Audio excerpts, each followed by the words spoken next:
Okay, thank you very much. Welcome to this presentation. As you can see, we present a continuous human gait monitoring system, which was developed recently by our research group from the Universitat Politècnica de Catalunya, specifically the Communication Circuits and Systems Research Group. What do we do? We make electronic circuit analysis and design. Focused on wireless communication, we develop sensor networks. We are focused on low-cost and low-power consumption devices. So in this way, we are working in Internet of Things, in Industry 4.0, smart cities. And well, just about observing human gait, what does it tell us? You can see in this plot, which is a main survival expectancy, depending on the speed of gait. For instance, if you have 70 years, you are 70 years old, depending on the speed of your gait, you are expected to live maybe 10 years, 20 years, or even more. So this is a special information that will tell us something about life expectancy. In the case of women, it's similar, as you can see. Some further details about observing human gait. In this case, we have developed a specific sensor network, sensors that observe the way you walk, that are non-invasively, and there is an important work on signal processing, information processing. We have to take information from two sensors, each one in one foot.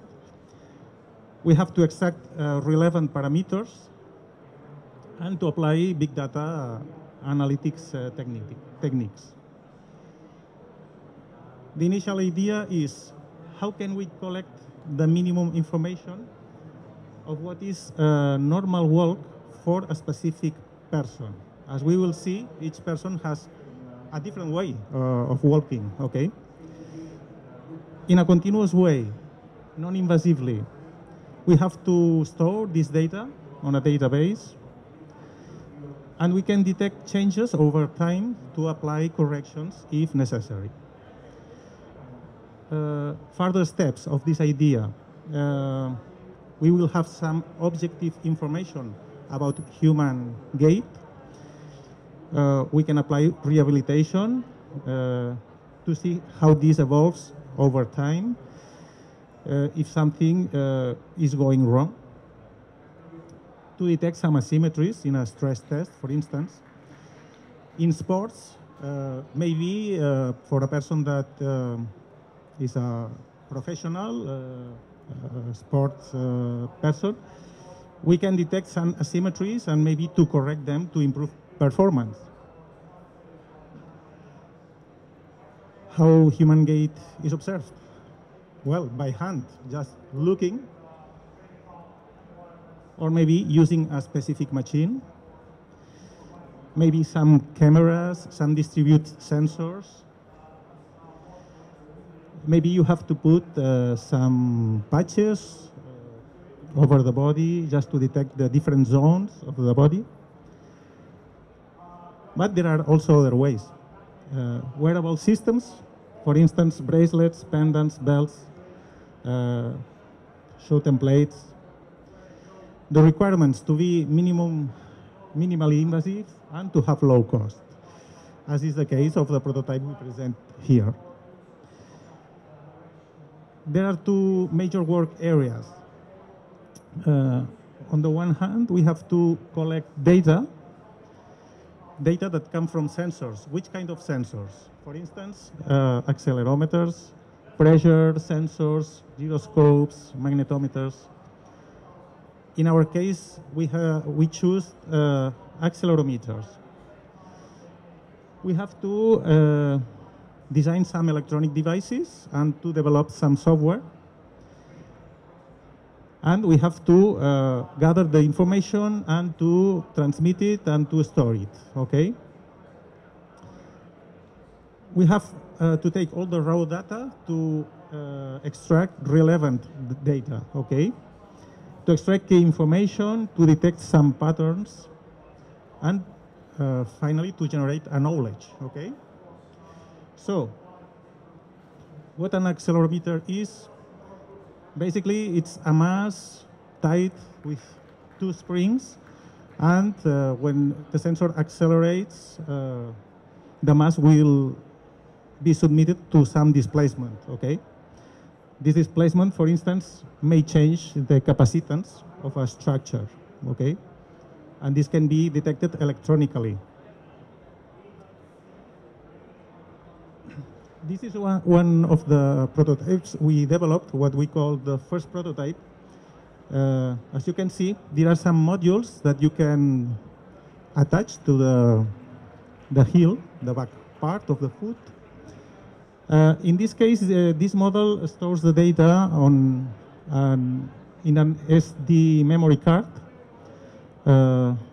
After the experiment or after the measures, you can collect the data and pass to the computer and analyze them.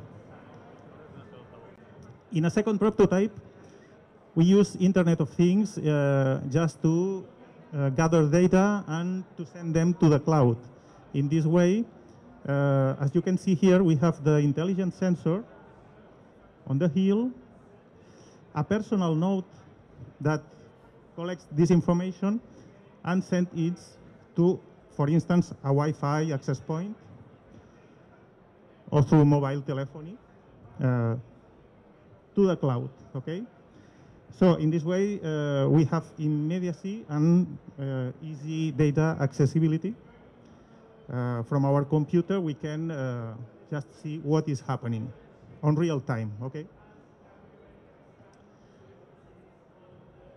This is the prototype that we have exposed here, as you can see. This is the size of the module that goes on the heel. And we have a box in which, for instance, we can load batteries. We can synchronize devices because they have to operate at the same time. And you can see an experiment. I will show a video later on. And which are the measurements we can get, okay? So there is a work to achieve what we could call the typical step of a person. And this means processing data in many ways. To detect what is a step, cadences, histograms, frequent zones, we have to make a superposition of this data, an interpolation, and we have to aggregate the information of many steps on a single graph, okay? For instance, we can get something like this. This is the information given by the 3-axis accelerometer. We have x-axis, which is in the straight line of walking. We have the y-axis in red, which is the perpendicular direction of walk. And finally, we have the z-axis, which is the vertical acceleration. So we can distinguish here several zones. When the foot is leaving ground, when the foot again contacts the ground. We can see, for instance, that the acceleration in the y-axis, perpendicular to the line of walk, is not so important as in the other axis, okay? We also can see that by superimposing several steps, there is a variation from one step to another. As you can see here, there are some ranges of variation in each axis, okay?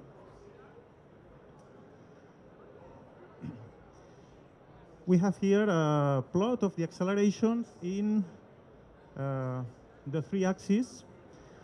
For instance, when we are walking, climbing stairs, and walking again on a flat surface.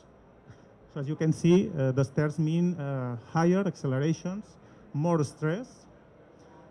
And well, we can extract some more useful information from here, okay?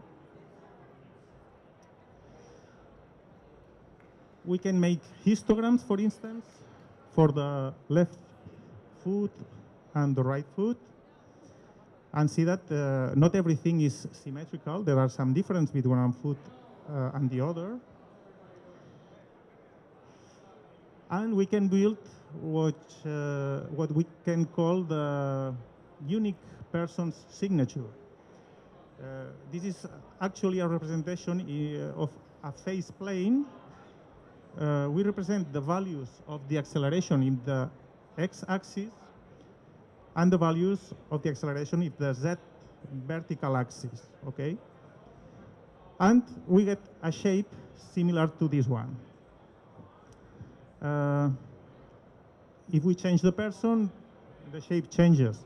But as you can see, for the left foot, the shape is different from the right. So this means that there is a difference also between the two legs, okay?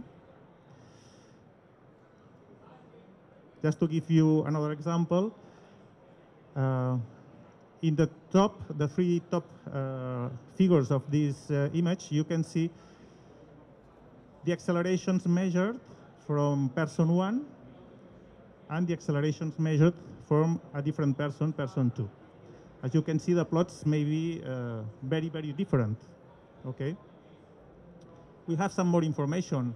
If you are carrying a heavy weight, you will detect that in these plots, okay? And finally, we are applying this system not only for medical purposes, but also to monitor the activity of workers, for instance, in manufacturing plants. We can measure displacement over a whole morning or a whole day, the gait itself, body posture, ergonomics, acceleration, to detect falls, and so on. Well, this is a project that is funded by the European Regional Development of the European Union. And well, it's one direct application of this system. So this is the end of my presentation. I will show you a video in which you can see how the system operates.